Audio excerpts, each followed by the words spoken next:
Hello বন্ধুরা, আসসালামু আলাইকুম। My name is Rabbis Rahul. তো আমার মতো মোটা হতে গেলে বন্ধুরা কিভাবে খাবেন বন্ধুরা আজকে দেখে নিন।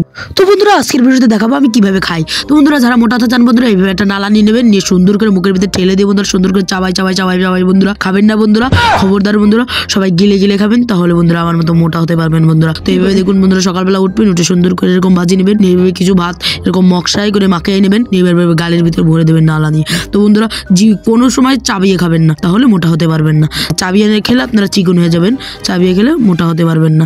তো আপনারা এভাবে গিলে খাবেন। দেখুন বন্ধুরা আমি গালে ভরার সাথে সাথে আমি গিলে ফেলাচ্ছি বন্ধুরা। তো বন্ধুরা প্রত্যেকদিন এইভাবে খেলে আপনারা দেখবেন আস্তে আস্তে সুন্দর করে মোটা হয়ে যাবেন। খেতে খেতে দেখবেন থাল ফাঁকা হয়ে যাবে, তারপরে বন্ধুরা সুন্দর করে আপনারা হাত দিয়ে ফেলাবেন। তো বন্ধুরা খবরদার ভাতগুলো চাবিয়ে খাবেন না, তাহলে কিন্তু আপনারা চিকন হয়ে যাবেন চাবিয়ে খেলে। আর যদি চাবিয়ে না খান তাহলে মোটা হয়ে থাকবেন। তো বন্ধুরা আজকের ভিডিওটা এটাই ছিল বন্ধুরা, আমাদের করে সাপোর্ট করবেন। তো এই ভিলেজকে ভিডিওতে বেঁধে নিচ্ছি, সবাই ভালো থাকবেন, সুস্থ থাকবেন। আসসালামু আলাইকুম।